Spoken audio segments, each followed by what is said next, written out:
अस्सलाम वालेकुम। उम्मीद करती हूँ कि आप सब लोग ठीक होंगे और खैरियत से होंगे। एक नई वीडियो में आप सब लोगों को खुशामदीद। और आजकल क्या चल रहा है आप लोगों के घर में? भाई ये फ़ेब का महीना है और आगे मार्च है, तो ये बच्चों के एग्ज़ाम्स का ही महीना है, तो ज़ाहिर है हम सभी पेरेंट्स जो है वो बच्चों के एग्ज़ाम्स में ही उलझे हुए हैं। उलझे हुए भी होना चाहिए क्योंकि बच्चों के फ्यूचर का सवाल है ये। तो अच्छा, आप लोगों ने क्या तैयारियाँ की हैं बच्चों के एग्ज़ाम के लिए?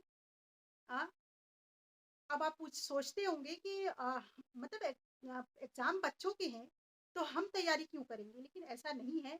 एज़ अ पेरेंट्स हमें भी बहुत सी चीज़ें सोचनी चाहिए और बहुत सी चीज़ों को करना चाहिए।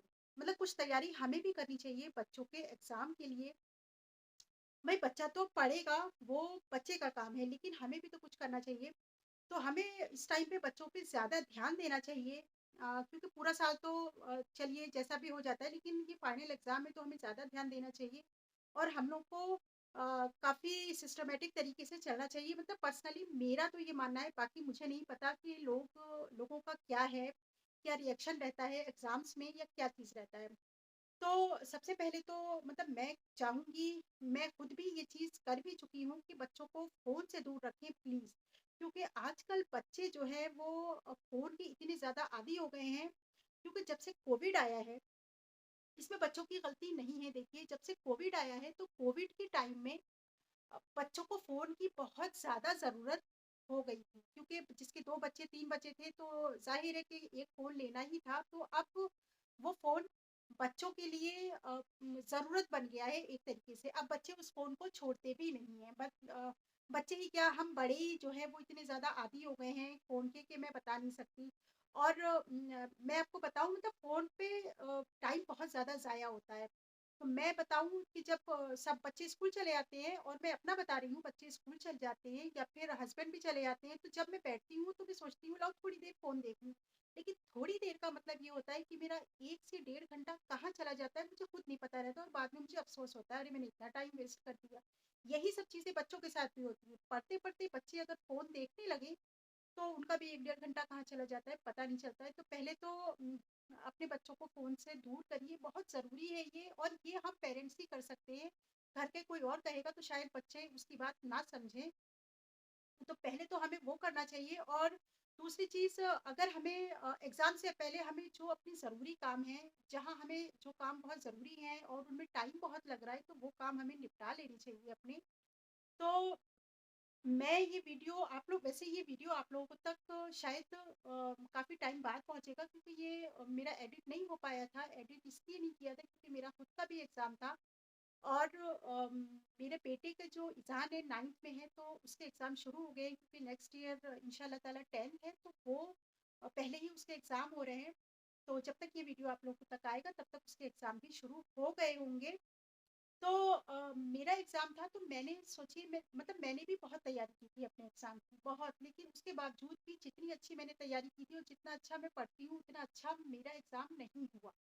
तो मुझे लग रहा था, मैं बहुत अपसेट भी थी। तो मेरे बेटे ने मुझसे कहा कि अम्मा आपने बहुत कोशिश की थी, लेकिन अगर नहीं हुआ तो कोई बात नहीं। तो वैसे ही हमें भी बच्चे को थोड़ी-थोड़ी देर पे मोटिवेट करते रहना है कि बेटा तुम मेहनत करो, बाकी ऊपर वाले के हाथ में है ना।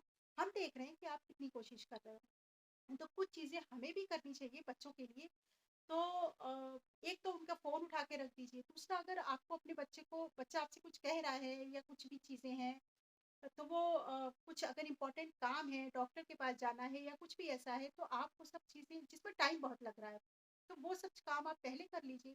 और बच्चे को एग्ज़ाम में प्लीज़ अकेला मत छोड़िए। मतलब मुझे पर्सनली ये लगता है कि बच्चों को एग्ज़ाम टाइम में अकेला बिल्कुल भी नहीं छोड़ना चाहिए। देखिए, आजकल जॉइंट फैमिली तो है नहीं।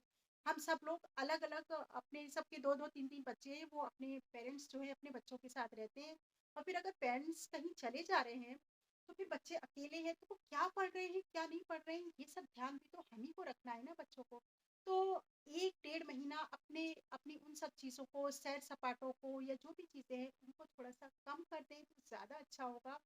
मतलब मैं खुद के लिए भी, मैं काफ़ी दिन से घर में हूँ, तो लेकिन मेरा दिल कर रहा था कि मैं वहाँ चली जाऊँ, लेकिन फिर मैंने खुद ही सोचा कि नहीं, अगर मैं 1 घंटे के लिए भी जाती हूँ ईज़ान को छोड़ के जाती हूँ तो पता नहीं वो पढ़ेगा नहीं पढ़ेगा, लेके जाती हूँ तो उसका टाइम बहुत वेस्ट होगा, तो इसलिए कैंसिल ही कर दे रहे हैं। लेकिन जहाँ ज़्यादा ज़रूरी है वहाँ जाना भी पड़ेगा हमें।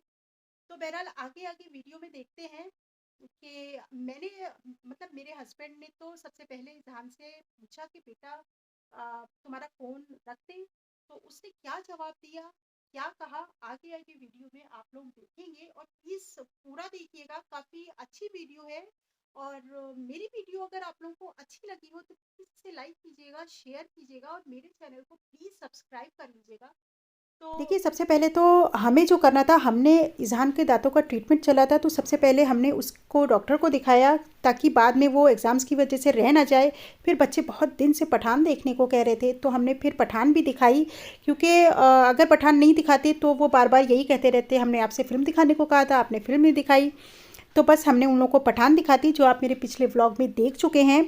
और जब हमने इज़हान से जो है वो फ़ोन रखने के लिए कहा, तो इज़हान का रिएक्शन बहुत कूल था और उसने खुद ही कहा कि ठीक है, मेरा फ़ोन उठा के रख दीजिए, क्योंकि अगर फ़ोन रहेगा तो मैं ज़्यादा डिस्टर्ब हो जाऊंगा और बार बार मेरा हाथ फ़ोन पे जाएगा। बहुत अच्छी उसकी ये बात हम लोगों को लगी, तो उसने जो है खुद ही सिम निकाल के मुझे दे दिया और वो सिम मैंने अपने फ़ोन में डाल लिया, क्योंकि हो सकता है आगे उसे ज़रूरत पड़े। तो मतलब किसी को फ़ोन करने की या किसी की, तो इसलिए मैंने डाल लिया और जब उसे ज़रूरत होती थी तो मैं उसे फ़ोन दे भी देती हूँ। और फिर देखिए, बच्चा जो है वो पढ़ते पढ़ते ऊब भी जाता है, परेशान हो जाता है, कितनी देर तक पढ़ेगा लगातार बच्चा। तो हमें भी थोड़ी देर बच्चे को छोड़ देना चाहिए कि ठीक है, अब तुम थोड़ी देर आराम करो, तुम्हें जो करना है वो करो, खेलो। अगर उसे फ़ोन देखना होता है तो 15 मिनट के लिए, 20 मिनट के लिए मेरा फ़ोन ले जाता है कि अम्मा मैं थोड़ा सा गेम खेल लूँ, तो मैं मना भी नहीं करती हूँ कि नहीं तुम मत खेल।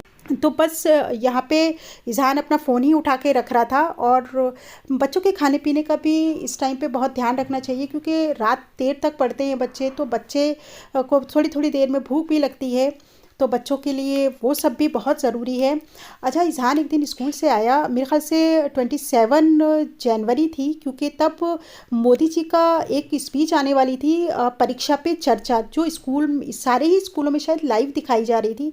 तो जब वो आया तो वो बहुत ज़्यादा, इज़हान मुझे बता रहा था, बड़ा एक्साइटेड था और कह रहा था कि अम्मा उन्होंने ऐसा कहा, ऐसा कहा। और उन्होंने सबसे कहने का पता है अम्मा, सबसे ज़्यादा इम्पोर्टेंट बात और सबसे ज़्यादा अच्छी बात मुझे क्या लगी उनकी, उन्होंने ये कहा कि माँ बाप जो है वो सबसे ज़्यादा प्रेशर करते हैं अपने बच्चों को पढ़ाई के लिए, तो वो नहीं करना चाहिए। तो मैंने कहा तुम कहीं ना कहीं हमें कह रहे हो ना? तो बोला नहीं अम्मा, सभी पेरेंट्स। तो देखिए, ये बात बिल्कुल सही है कि हम काफ़ी प्रेशर करते हैं अपने बच्चों पे।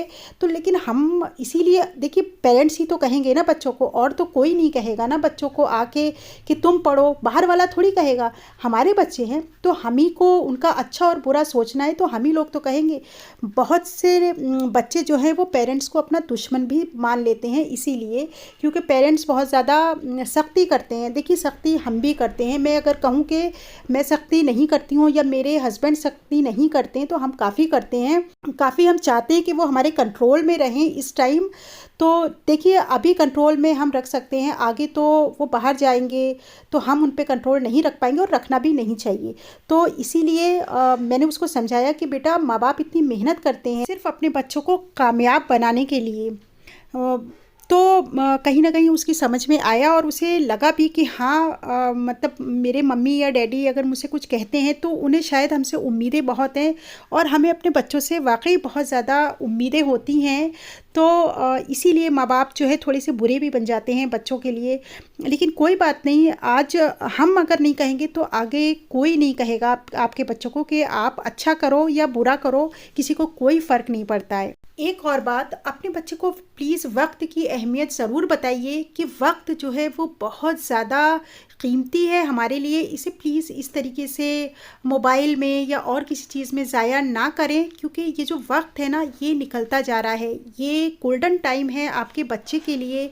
11th 12th 9th 8th 6th, ये जो टाइम है ना, ये बड़ा वैसा टाइम है जो आपके बच्चे का निकलता जा रहा है। अगर ये बच्चा जो है इन चीज़ों पे अपने वक्त पे फोकस नहीं करेगा, अपनी पढ़ाई पे फोकस नहीं करेगा, तो वो टाइम तो उसका ज़ाया ही होता जा रहा है।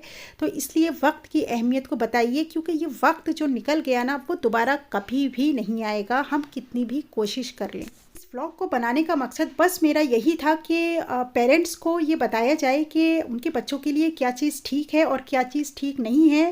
वो अपने बच्चों पे ज़्यादा ध्यान दें, उनकी पढ़ाई पे ज़्यादा फोकस करें, उनके साथ ज़्यादा से ज़्यादा टाइम एग्ज़ाम में उनके साथ बिताएं और अच्छी और बुरी चीज़ें बीच बीच में उन्हें समझाते रहें और उनका साथ दीजिए, उन्हें मोटिवेट करते रहिए ताकि बच्चों को भी ये लगे कि हाँ, हमारे पेरेंट्स हम में इंटरेस्ट ले रहे हैं तो वो और बेहतर करने की कोशिश करेंगे। तो बस मैं अपनी वीडियो को यहीं ख़त्म करती हूँ। अल्लाह हाफिज़।